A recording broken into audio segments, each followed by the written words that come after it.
మహమ్మారి వారిని పొట్టన పెట్టుకుంది. లేకపోతే నిండు నూరేళ్ళు హాయిగా ఉండేవారు.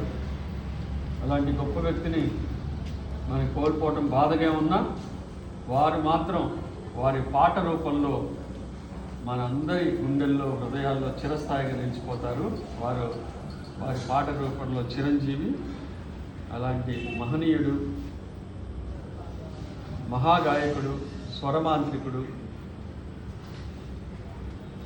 గాన గంధర్వుడైన ఎస్పి బాలసుబ్రహ్మణ్యం గారిని స్మరించుకోవటం మన అదృష్టంగా ఈ బాపు రమణ బాలు కళాపీఠం ద్వారా మనం స్మరించుకోవటం మనందరూ అదృష్టంగా భావిస్తున్నారు. మీ అందరికీ కూడా ధన్యవాదాలు. ఇక్కడ రావటం, ఈ సభలో పార్టిసిపేట్ చేయటం అనేది మాకందరికీ ఆనందదాయకం.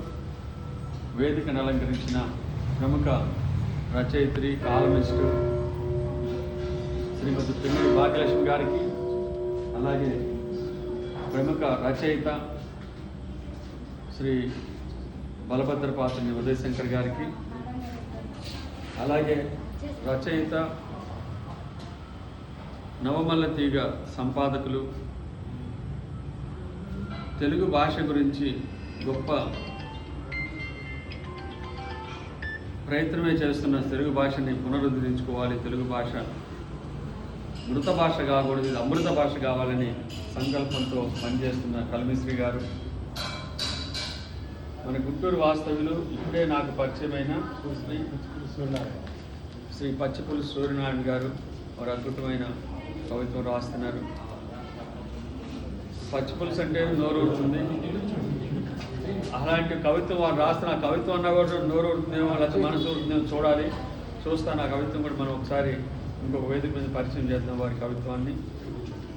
ఇలా స్టేజ్ మీద ఉన్న పెద్దలందరికీ, స్టేజ్ మీద ముందున్న మన గిరి గారికి, కూర్చోండి, గిరి గారికి, మిగతా సభ్యులందరికీ కూడా నమస్సమాంజలి. ఈ శుభ సాయంత్రం మా ఎస్ఎస్వి హాస్పిటల్లో బాపు రమణ బాలు కళాపీఠం ద్వారా ఈ బాలు గారి జయంతి జరుపుకోవటం నాకు చాలా ఆనందంగా ఉంది.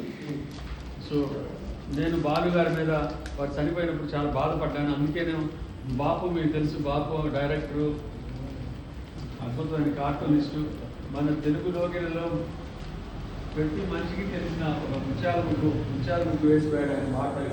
ఆయన ఒక చిరంజీవి అయిపోయారు. వారు రమణ, మీకు తెలుసు, గుడుగు లాంటి కొత్త కొత్త పాత్రల్ని సృష్టించి చిన్నపిల్లల రూపంలో అలాంటి రమణ, అలాగే బాలు, మీకు తెలుసు, అద్భుతమైన కంఠస్వరము, అది భాస్వరమే.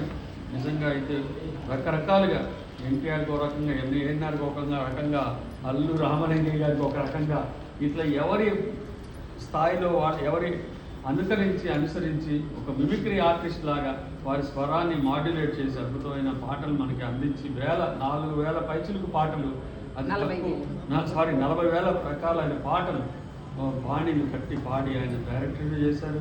మనకు తెలుసు, మిథునం మన కళ్ళలో వెళ్తుంటుంది, తరికల భరణి గారి డైరెక్షన్లో ఒక అద్భుతమైన